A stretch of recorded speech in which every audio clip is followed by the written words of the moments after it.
lamang sa lupa'y para akong inaalon at nalulunod sa batikos ng mundo, sa kung ano lamang ang kaya ko.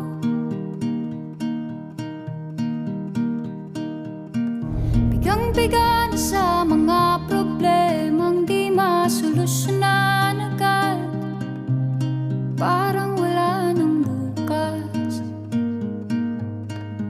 Pwede bang umiwas? Hinahanap ang sarili, ngunit di nakakayanan sa ligaw na